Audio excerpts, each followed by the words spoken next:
Si par exemple, quelqu'un, il veut dire un reproche à un Ben Israël. Un Ben Israël, il a fauté. Et il veut lui dire un reproche. Comment il faut faire ce reproche dans la Torah? Il faut l'appeler en aparté, lui parler. Et à mon fils, je sais que tu es dans l'erreur totale.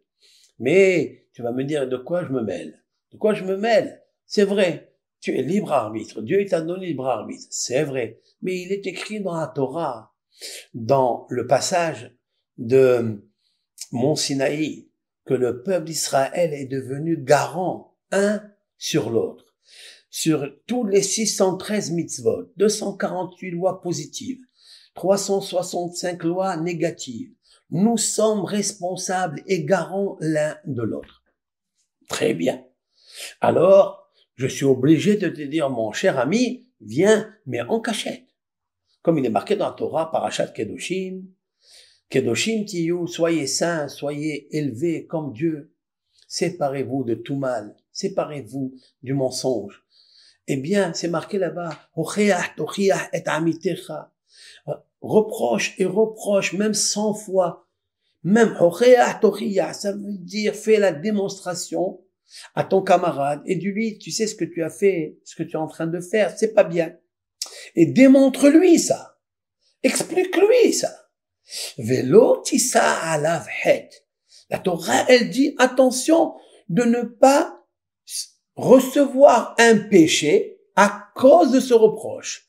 Autrement dit que si tu lui fais honte, si tu lui as pas expliqué bien les choses, à ce moment-là, c'est toi qui prends le péché. La Torah, elle nous dit des merveilles. Elle nous dit, fais le reproche à ton camarade, mais fais-lui en cachette, discrètement. Appelle-le, avertis-le. Nous avons vu chez le Pharaon, lorsque Dieu, il veut punir le Pharaon, il lui amène pas directement la foudre. Il lui amène pas la foudre dessus, sur lui.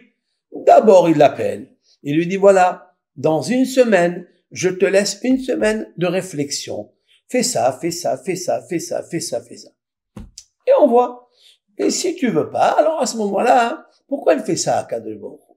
Puisque le Pharaon, c'est pas seulement qu'il est une personne qui est idolâtre. Plus que ça. Le Pharaon, il pense que c'est lui l'idolâtrie.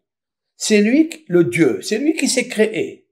Et quand même, même qu'il est dans une faute gravissime vis-à-vis de Dieu, il ne reconnaît pas l'unicité de Dieu, mais quand même, Moshe Rabbeinu, il vient le voir, il lui dit, viens, écoute, moi ce que j'ai besoin de toi, Pharaon, c'est que tu lâches mon peuple. Il dit, non, je veux pas. Tu veux pas? Dieu, il va te punir. Eh bien, il lui parle pendant une semaine. Il n'a pas fait, bam. Comment Dieu, il dit à Moshe de s'adresser à cet impie, à ce rachat, à ce méchant? C'est pas seulement un idolâtre. C'est pire que ça. C'est qu'il est lui-même une idolâtre. Il a dit, c'est moi qui me suis créé et j'ai créé le Nil. C'est un texte. C'est moi qui me suis créé et j'ai créé le Nil. Le Nil. Très bien. Waouh. Tu crées le Nil. Bon, je vais te montrer. Alors, envoie-lui la première foudre et élimine-le. Mais il veut pas ça, Hachem. Il nous a appris que c'est pas ça mon but. Mon but, j'ai un jour dit, je ne veux pas perdre. L'Éternel ne veut jamais perdre aucune créature. Aucune. Il a déjà, si l'on peut dire ainsi, regretté ne pas avoir eu un capitaine pour sauver le déluge, sauver cette génération du déluge. Pourquoi? Ce sont ces créatures. Si c'est ces créatures, alors il y a un langage à parler avec les créatures.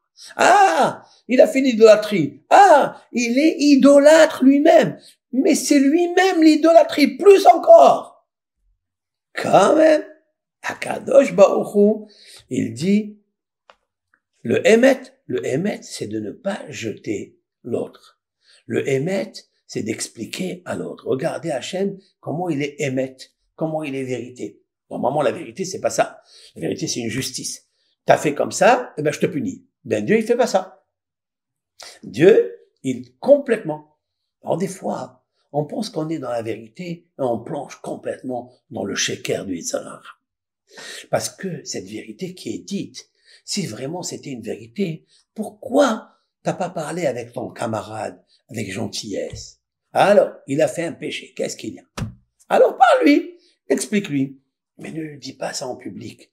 Ne lui montre pas dans la synagogue qu'il a fait la faute, tu le regardes pas. Non, pas du tout. Pas du tout, pas du tout, pas du tout. Vous savez pourquoi on n'arrive pas à ça? Parce qu'on n'a pas encore compris qu'est-ce que la vérité de Dieu. Et pour comprendre la vérité de Dieu et s'attacher à son amour véritablement et à être comme Abraham, Isaac, Yaakov, qui étaient des gens de vérité, et quand même, ils ont supporté les personnes impies, idolâtres, mauvais de Sodome et Gomorrhe. Eh oui, eh oui, eh oui, eh oui, eh oui, eh oui, eh oui. Nous sommes très, très loin de la vérité.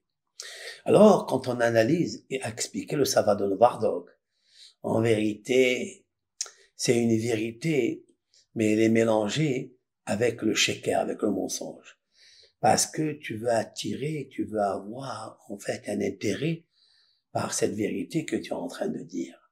Tu cherches un intérêt quelconque. Parce que si tu cherches pas l'intérêt quelconque, appelle ton ami, explique-lui, tu lui dis mon frère, mon fils, mon élève, mon ami, ce que tu es en train de faire, c'est pas bien. C'est pas bien. Tu lui écris une gentille lettre, gentiment. Tu lui écris, voilà, tu fais ça, c'est pas bien de le faire. S'il te plaît, moi je suis garant de toi parce qu'au Mont Sinaï, tous les bénis Israël, ils sont Arevim Zelazé, nous sommes garants l'un de l'autre. Comme ça, l'Éternel nous a enseigné qu'il faut être garant. Si, parmi les nations, si quelqu'un il fait un péché,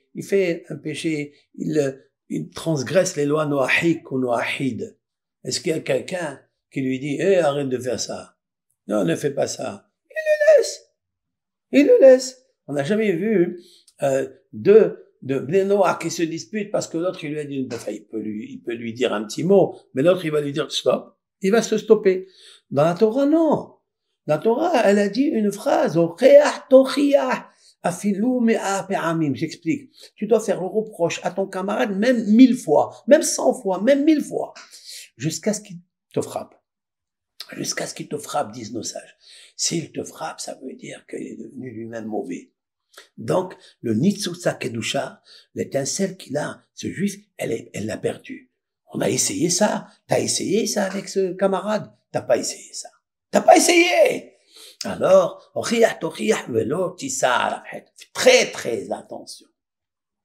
Pourquoi tout ça? Deux choses. Parce que d'abord, on connaît pas le Hémet de Hachem. On connaît pas le Hémet. On le connaît pas.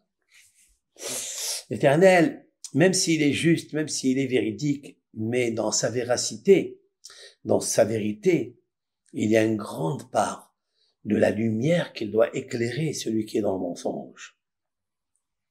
Parce que s'il le fait pas, il a donné un mauvais exemple. Et ça, c'est pas bon.